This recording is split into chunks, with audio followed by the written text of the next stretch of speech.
Hello friends, welcome to my channel.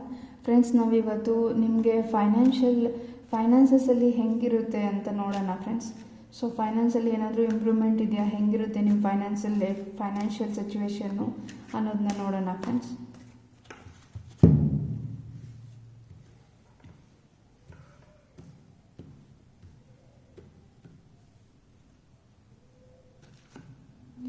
So friends, ನಿಮ್ಮ financial situation ತುಂಬಾ improve ಆಗುತ್ತೆ ಅಂತ ಹೇಳ್ತೀನಿ ಫ್ರೆಂಡ್ಸ್. ಈಗ ನೀವೇನಾದರೂ ಫೈನಾನ್ಸಸಲ್ಲಿ ಪ್ರಾಬ್ಲಮ್ಸ್ ಫೇಸ್ ಮಾಡ್ತಿದ್ರೆ ನೀವು ನ್ಯೂ ಇಯರ್ ಜಾನ್ವರಿ ಅಷ್ಟೊತ್ತಿಗೆ ಫೈನಾನ್ಸಸಲ್ಲಿ ಇಂಪ್ರೂವ್ಮೆಂಟ್ ಕಾಣಿಸುತ್ತೆ ಅಂತ ಹೇಳ್ತೀನಿ ಫ್ರೆಂಡ್ಸ್.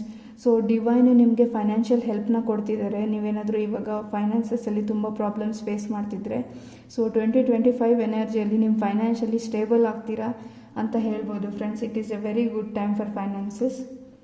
ಸೊ ನೀವೇನಾದರೂ ತುಂಬ ದಿನದಿಂದ ಫೈನಾನ್ಸಸ್ ರಿಲೇಟೆಡ್ ಆಗಿ ವರ್ಕ್ ಮಾಡ್ತಿದ್ರೆ ಸೊ ನಿಮಗೆ ಫೈನಾನ್ಷಿಯಲಿ ಸ್ಟೇಬಲ್ ಆಗ್ತೀರಾ ಫ್ರೆಂಡ್ಸ್ ನೀವು. ಸೊ ಫೈನಾನ್ಷಿಯಲಿ ಸ್ಟೇಬಲ್ ಆಗಿ ಮೇ ಬಿ ನೀವು ಯಾವುದಾದ್ರೂ ಮನೆ ತೊಗೊಬೇಕು ಇಲ್ಲ ಮನೆ ಕಟ್ಟಬೇಕು ಅಂತ ಅಂದ್ಕೊಂಡಿದ್ರೆ ಅದ್ರ ಬಗ್ಗೆ 2025 ವರ್ಕ್ ಮಾಡ್ತೀರಾ ಅಂತ ಹೇಳ್ತೀನಿ ಫ್ರೆಂಡ್ಸ್. ಸೊ ಫ್ರೆಂಡ್ಸ್, ಇಲ್ಲಿ ನಿಮಗೆ ಏನೇ ಭಯ ಇದ್ದರೂ ಮತ್ತು ನಿಮ್ಗೇನಾದರೂ ಫಿಯರ್ಸ್ ಇದ್ದರೆ ಫೈನಾನ್ಸಸ್ ರಿಲೇಟೆಡು ಅದರಿಂದ ಓವರ್ಕಮ್ ಮಾಡಿ ಅಂತ ಹೇಳ್ತೀನಿ ಫ್ರೆಂಡ್ಸ್. ಸೊ ಯೂನಿವರ್ಸ್ ಮೇಲೆ ನಂಬಿಕೆ ಇಟ್ಟು ಮುಂದೆ ಸ್ಟೆಪ್ಸ್ ತೊಗೊಳ್ಳಿ ಅಂತ ಹೇಳ್ತೀನಿ. ಸೊ ನೀವು ಫೈನಾನ್ಷಿಯಲಿ ಸ್ಟೇಬಲ್ ಆಗೋ ಚಾನ್ಸಸ್ ತುಂಬಾ ಇದೆ ಅಂತ ಹೇಳ್ತೀನಿ ಫ್ರೆಂಡ್ಸ್. 2025 ಇರ್ಬೋದು. ಇಲ್ಲಿ ನೋಡಿ ಫ್ರೆಂಡ್ಸ್, 2 ಕಾರ್ಡ್ಸು ಫೈನಾನ್ಷಿಯಲ್ ಸ್ಟೆಬಿಲಿಟಿನ ತೋರಿಸುತ್ತೆ. ನೀವು ಇಲ್ಲಿ ನೋಡ್ಬೋದು, ಈ ಪರ್ಸನ್ನು ಫೈನಾನ್ಷಿಯಲಿ ಸ್ಟೇಬಲ್ ಆಗಿದ್ದಾರೆ. ಸೊ ಈ ಪೆಂಟಕಲ್ಸ್ ಎಲ್ಲದನ್ನೂ ಫೈನಾನ್ಸಸ್ನ ರೆಪ್ರೆಸೆಂಟ್ ಮಾಡುತ್ತೆ ಫ್ರೆಂಡ್ಸ್. ಇದು ವೆಲ್ತ್ ಕಾರ್ಡ್ ಅಂತ ಹೇಳ್ತೀವಿ. ಇಲ್ಲಿ ನೋಡಿ ವೆಲ್ತ್ ಅಂತ ಇದೆ.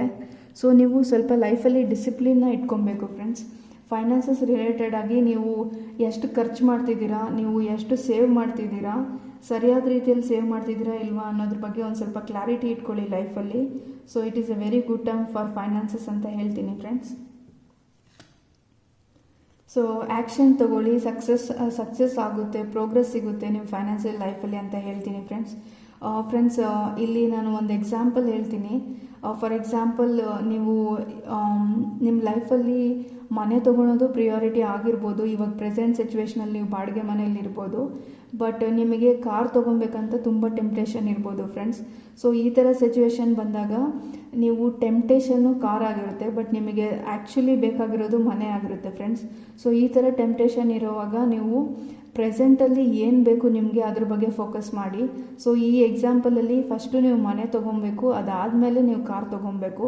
ಸೊ ಮನೆ ಬೇಡ ಅಂತ ಕಾರ್ ತೊಗೊಳೋದ್ರಿಂದ ನಿಮಗೆ ಟೆಂಪ್ಟೇಷನಲ್ಲಿ ತೊಗೊಬೋದು, ಬಟ್ ಅದರಿಂದ ಜಾಸ್ತಿ ಯೂಸ್ಫುಲ್ ಏನಾಗಲ್ಲ, ನಿಮಗೆ ಸ್ಟೆಬಿಲಿಟಿ ಸಿಗಲ್ಲ ಅಲ್ವಾ ಫ್ರೆಂಡ್ಸ್.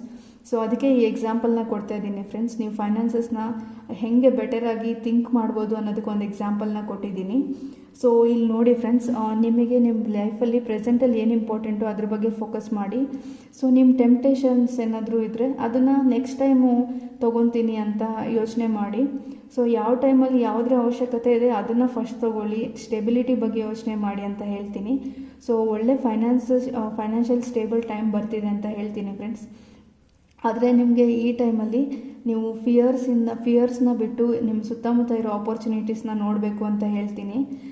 ಅದನ್ನು ಬಿಟ್ಟರೆ ನೀವು ಇನ್ವೆಸ್ಟ್ಮೆಂಟ್ ಬಗ್ಗೆ ಮತ್ತು ಸೇವಿಂಗ್ಸ್ ಬಗ್ಗೆ ಯೋಚನೆ ಮಾಡಿ ಅಂತ ಹೇಳ್ತೀನಿ. ಲೈಫಲ್ಲಿ ಡಿಸಿಪ್ಲಿನ್ ಅಪ್ರೋಚ್ ಇಟ್ಕೊಳ್ಳಿ ಅಂತ ಹೇಳ್ತೀನಿ ಫ್ರೆಂಡ್ಸ್. ಸೊ ಫೈನಾನ್ಷಿಯಲಿ ಸಕ್ಸಸ್ಫುಲ್ ಟೈಮ್ನ ತೋರಿಸ್ತಿದೆ. ಮೇ ಬಿ 2025 ನೀವು ತುಂಬ ಫೈನಾನ್ಷಿಯಲಿ ಸ್ಟೇಬಲ್ ಆಗ್ಬೋದು. ನೀವೇನಾದರೂ ಮನೆ ತೊಗೊಬೇಕು ಅಂತ ಯೋಚನೆ ಮಾಡ್ತಿದ್ರೆ ಅದ್ರ ಬಗ್ಗೆ ಪ್ರೋಗ್ರೆಸ್ ಇದೆ ಅಂತ ಹೇಳ್ತೀನಿ ಫ್ರೆಂಡ್ಸ್.